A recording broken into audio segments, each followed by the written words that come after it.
साथियों नमस्कार। मुरादाबाद में पिछले काफी समय से रोडवेज के सामने बनी सरकारी दुकानों को लेकर बवाल चल रहा है। हम आपको बता दें, रेलवे की दुकानों पर लगातार बवाल थमने का नाम नहीं ले रहा है। एक तरफ 100 से अधिक व्यापारियों के रोटी रोजी का सवाल है, वहीं दूसरी तरफ कोर्ट का आदेश है। डीआरएम की तरफ से दुकानों को खाली कराने के लिए काफी बार नोटिस दिए गए हैं, लेकिन जो वहां के लोग हैं, स्थानीय लोग, वो दुकानें खाली करने के लिए इच्छुक नहीं। पिछले काफी समय से जैसे जैसे जब रेलवे विभाग कार्रवाई करता है, वो लोग कभी कोर्ट जाते हैं, कभी राजनेताओं के पास जाते हैं, कभी खाली करने के लिए हिम्मत नहीं जुटाते। लगातार उन दुकानों पर आए दिन प्रशासनिक कार्रवाई, कोर्ट की कार्रवाई, नोटिसबाजी चलती रहती है। अब पिछले एक हफ्ते से लगातार वहां पुलिस प्रशासन की तरफ से शिकंजा कसा जा रहा है।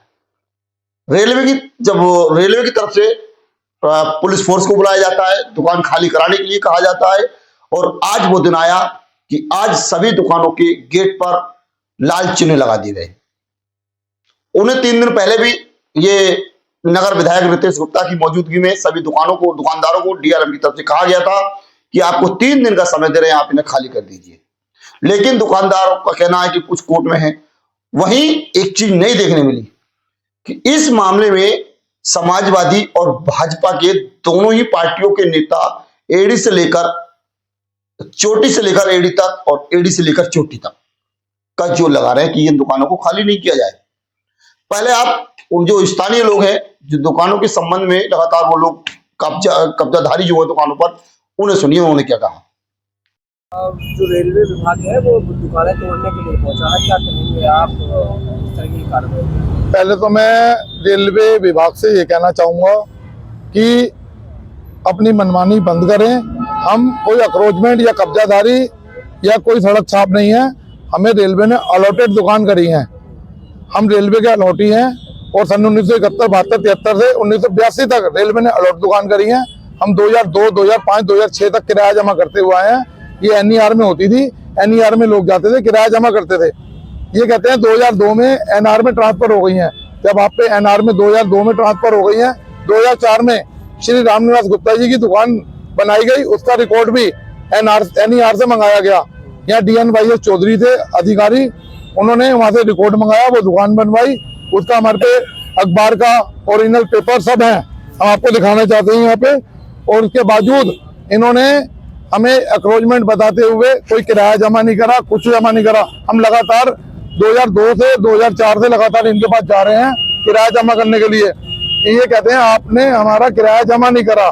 जब आपने किराया लिया ही नहीं और हम आपके रेलवे में जा रहे हैं और आप हमें स्वीकार नहीं कर रहे, किराया जमा नहीं कर रहे, और आपने खुद हमें डिपार्टमेंट से ये बताया जा रहा है कि रेलवे की कुछ फाइलें ऐसी हैं जो किराया जमा करने के लिए तैयार हो रही हैं।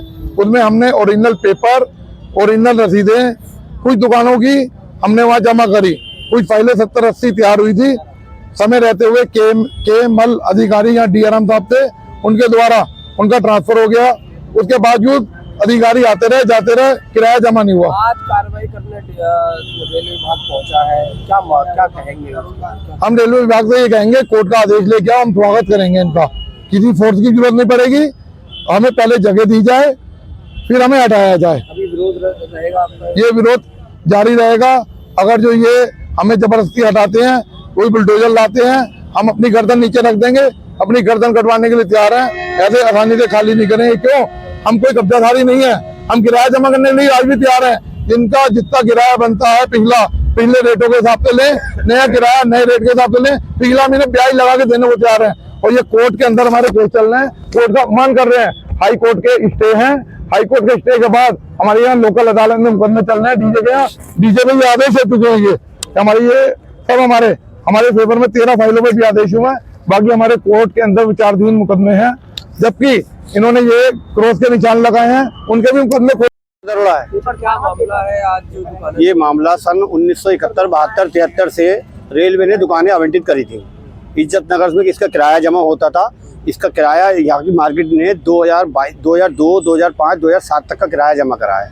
कुछ लोगों के यहाँ पर केस हाई कोर्ट में चल रहे हैं, कुछ के यहाँ पे चल रहे हैं एडीजी वगैरह में, और कुछ के केस खारिज हो गए हैं। जिनके केस खारिज हो गए हैं, इन्होंने एकदम बिना कहे, बिना नोटिस दिए यहाँ पर रेड क्रॉस का निशान लगा दिया और नोटिस चिपका दिया। और माननीय हमारे विधायक जी इसमें, और शिवसेना और हमारी समाजवादी के सांसद जी माननीय रुचि मीरा जी, इन्होंने सबने बहुत प्रयास करा है। डीआरएम से हमारी बैठक भी हुई थी। इसमें बैठक में हमारे श्रीमान नगर विधायक श्रीमान रितेश गुप्ता जी ने अपने पक्ष रखा था कि इन मार्केट वालों को, जहां इतने सालों से केस चल रहा है, तो वहां थोड़ा समय और देके हम इनको सेटलमेंट कर देते हैं, कहीं ना कहीं करवाते हैं डीएम के आदेश के अनुसार, या नगर विधायक जी के साथ और महापौर से मिलकर पूरी बैठक करके तब इनको यहाँ पर हम खुद ही खाली करवा देंगे। हम भी तैयार हैं, लेकिन हमारी व्यवस्था कहीं और हो जाए, इसके लिए हमारे नगर विधायक जी बहुत मेहनत कर रहे हैं, लगे पड़े हैं, कोशिश कर रहे हैं। लेकिन डीआरएम श्रीमान संग्रह मौर्य जी बिल्कुल मानने को तैयार नहीं है। तब जाके उन्होंने, वो तो कह रहे थे साहब अभी आधे घंटे में ही फोर्स वहां पहुंच चुकी थी। जब हम यहाँ से मिलने गए थे 26 तारीख को तोड़ने का निर्देश था, आखिरी में बड़े प्रयास के बाद तब उन्होंने शाम तक के लिए हमें छूट दी। तब जब विधायक जी थोड़े से नाराज भी हुए, हम सब नाराज भी हुए, हमने बहुत अपनी नाराजगी जाहिर करी, एक एक बात डिटेल बताई, सारे कागज प्रूफ करके हमने दिखाए कि हाई कोर्ट में जो केस चल रहे हैं, ये चल रहे हैं, सब सारे केस दिखाए, लेकिन वो मानने को तैयार नहीं। तब उन्होंने आखिरी में शाम को हमसे कहा कि मैं क्षमा प्रार्थी हूँ, मेरे को ऊपर से बहुत प्रेशर है और ये मैं शाम तक समय देता हूँ आपको। अब इतनी 2-3 घंटे का समय, 2 तो वहीं बज गए थे हमें यहाँ तक आते आते। फिर यहाँ पर विधायक जी आए तो उन्होंने सबकी कोशिश करी कि हमारी ये मार्केट कैसे भी करके रुक जाए। विधायक जी लगे हुए हैं। आज यहाँ पर टीम पहुंची, दुकानें खाली कर दी। दुकानें खाली नहीं करी थी, माहौल ऐसा बना दिया था मार्केट में। कुछ लोगों ने जो घूम रहे थे हमारे एक्स्ट्रा, कई लोग, नाम किसी का पता नहीं, लेकिन डरा दिया गया कि साहब तुम लोगों को गिरफ्तार कर लिया जाएगा। जो आम आदमी है, जो बेचारे पैसे ही 200 रुपए कमा रहे हैं, 500 रुपए, वो क्या केस लड़ेंगे और क्या कोर्ट में जाएंगे। तो उनके डर की वजह से कुछ लोगों ने कुछ अपना कीमती सामान उसमें से खाली करा है, कुछ दुकानदारों ने। बाकी सब दुकानदार भरी हुए हैं और कुछ दुकानें अभी भी खुली हुई हैं, आप मार्केट में दे सकते हैं। आगे इनका स्पष्ट कहना है कि हम लोग कोर्ट गए, कोर्ट में हमारा मामला विचाराधीन है, लेकिन लगातार प्रशासनिक डीआरएम जो रेलवे विभाग की कार्रवाई धरातल पर देखने मिल रही है। आज पूरे दिन मामला घमासान मचा रहा। इसी को देखते हुए पुलिस प्रशासन लगातार, जो वाहन रोड किनारे जो गुजर रहे हैं उन्हें, क्योंकि जाम की स्थिति ना हो, तो प्रशासन भी सख्त दिखा। वहीं आज एक एक दुकान पर लाल चिन्ह लगाए गए, जिससे उन्हें लगातार खाली करने की जो बात कही जा रही है, लेकिन वो लोग खाली करने के लिए तैयार नहीं है। ऐसे में सवाल इस बात की है कि आखिरकार सरकारी संपत्ति पे ऐसे कब्जा कर बैठ जाते हैं लोग जैसे हमारी खुद की हो। हालांकि लोगों ने यह भी कहा है कि हम जो सरकारी जो फंड, जो उनकी जो रेंट होता है, वो रेंट भी हम देते थे, लेकिन ये लोग जमा नहीं कराते थे। ऐसे आरोप लगाए हैं रेलवे विभाग पर। लेकिन मैं आपको बता दूं, ये मुरादाबाद का कोई नया काम नहीं है। इससे पहले भी समाज कल्याण की दुकानों पर मुरादाबाद जनपद में लगभग 150 दुकानों पर, एससी की दुकानों पर अन्य लोगों को कब्जा है, जिसकी शिकायत लगातार की गई, लेकिन अधिकारी मौन बने थे। तो कोई बड़ी बात नहीं है किसी के दबाव में छोड़ना या खाली मत करना, ये बड़ी बात है। लेकिन ये रेलवे का काम है, रेलवे की तरफ से तमाम लाख प्रयास किए जा रहे हैं। लगातार प्रशासनिक अधिकारी मौके पर पहुंच रहे हैं और अधिकारी की मौजूदगी में आज चिन्ह लगाए गए हैं। हालांकि अब देखना ये होगा कितने समय में ये बड़ी कार्रवाई देखने मिलेगी। यदि विधायक जो है, नगर विधायक, उनका ये भी कहना है कि काफी रोजगार, लोगों की रोटी रोजी का सवाल है। उधर सपा के जो नेता हैं, सांसद हो, जिलाध्यक्ष हो जयवीर यादव, वो भी मौके पर पहुंच रहे हैं। आज की तस्वीरें उनकी कैद की गई हैं। तो ऐसे में लोगों ने दोनों ही पार्टियों के नेताओं का जिक्र भी किया है कि सांसद हो या फिर सब बीजेपी विधायक हो, वो हमारे समर्थन में है। लेकिन कोर्ट का आदेश का पालन अब क्या ये नेता कितना करेंगे? क्या कोर्ट के काम में भी कोई लोग दखल देंगे? अगर कोर्ट में ये सब चीजें हैं तो फिर ये देरी क्यों की जा रही है, ये बड़ा सवाल है।